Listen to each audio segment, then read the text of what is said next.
के दिन आप स्नान के बाद जो बहुत सारी प्रॉब्लम्स हैं, मोस्टली मन अशांत रहना, देवी देवताओं का प्रसन्न न होना, धन का अभाव रहना, घर में अशांति रहना या भजन में भी मन न लगना। जो लोग कहते हैं ना भजन में भी मन नहीं लगता, ऐसी कई समस्याओं का समाधान आप अमावस के दिन कर सकते। आप इस दिन स्नान के बाद पीपल के पेड़ की पूजा करें और इसमें भगवान विष्णु का, महादेव का, ब्रह्मा जी समेत कई देवताओं का वास होता है। अमावस्या को पीपल के पेड़ की जड़ में जल अवश्य चढ़ाएं। शाम के समय पेड़ के नीचे दीपक जलाएं घी का, इनकी कृपा प्राप्त करने के लिए, क्योंकि ब्रह्मा जी भी वही हैं रचयिता, विष्णु जी भी पीपल के पेड़ में, वृक्ष में निवास करते हैं, सृष्टि के पालक करता, और भूत बावन भोलेनाथ भी वहां निवास करते हैं, संहार करता। पृथ्वी के तीनों ही महत्वपूर्ण देवता ब्रह्मांड के वो पीपल में निवास करते हैं। इसलिए सुबह तो पीपल के वृक्ष को जड़ में जल चढ़ा दें और शाम को पीपल की जड़ में जाकर घी का दीपक जलाएं। इससे आपको उन तीनों देवताओं की कृपा प्राप्त होगी और इससे जो आपके पितृ अप्रसन्न हैं, आपके बुरे कर्मों के कारण, क्योंकि जब मनुष्य बुरे कर्म करता है तो इससे पितृ अप्रसन्न हो जाते हैं। तो अमावस्या के दिन, जो इस आने वाली अमावस है, तो अगर आप इस दिन घी का दीपक पीपल के पेड़ के नीचे जलाएंगे तो आपके अप्रसन्न पितृ भी प्रसन्न हो जाएंगे। और इस दिन पीपल की परिक्रमा करना न भूलें। 5, 7, 11 जितनी हो सके पीपल की परिक्रमा अवश्य करें। देवताओं का निवास स्थान मानकर उसको नमन करें, प्रणाम करें। इससे आपकी तमाम बाधाएं समाप्त हो जाएंगी। बोलो राधे राधे। एक और उपाय बता देते हैं, फिर इसके बाद उपायों का सिलसिला समाप्त कर देंगे, क्योंकि अमावस बहुत बड़ा है इसलिए हम बता रहे हैं। अमावस्या के दिन प्रातः काल स्नान करने के बाद सूर्य देव को जो जल चढ़ाते हैं आप, वैसे तो हर पूर्णिमा, हर अमावस और हर एकादशी अपने पितरों को भी जल देना चाहिए। पितरों को जल देने का जो दिशा है वो दक्षिण दिशा है। पूर्व में सूर्य को दिया जाता है जल और दक्षिण में पितरों को दिया जाता है।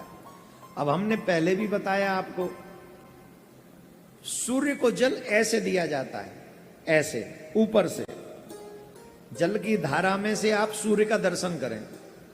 ताम्र पात्र होना चाहिए ऐसे, तो सूर्य का दर्शन हो, ऐसे जल दिया जाएगा। ऋषियों को जो जल दिया जाता है वो ऐसे दिया जाता है।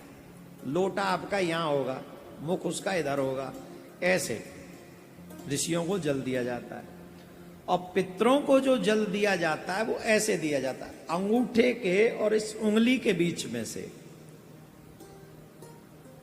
ये तीसरा है, ध्यान रखना। अंगूठे के और इस उंगली के बीच में से लोटा बीच में आया और जल ऐसे उनके बीच में से जाएगा दक्षिण दिशा की तरफ मुंह करके।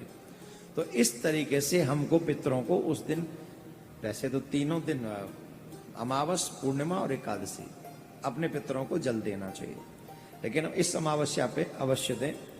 अपने पितरों को भी जल दें और सूर्य को जो जल चढ़ाएं आप इस अमावस्या को, उसमें अर्घ देते समय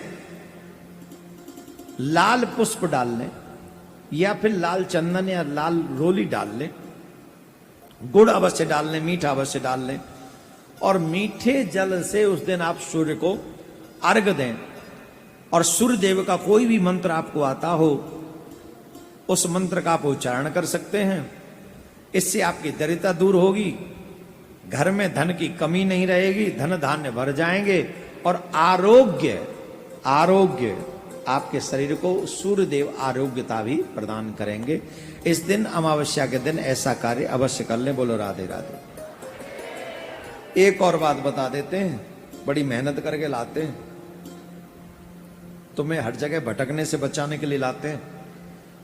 आजकल सब पता नहीं जादू टोना टोटका वालों के पास ज्यादा लोग चले जाते हैं, फंस जाते हैं, फिर तंत्र मंत्र के चक्कर में रह जाते हैं और फिर सोई सियावर रामचंद्र की महाराज गुरुजी बोले हाँ गुरुजी मेरे ऊपर लो चक्कर है। अब मैंने कही मैं क्या करूं, मैं ऊपर ले चक्कर है कहां से देखूं, ये तो अपनो ही चक्कर ना खत्म है रो भाई तक।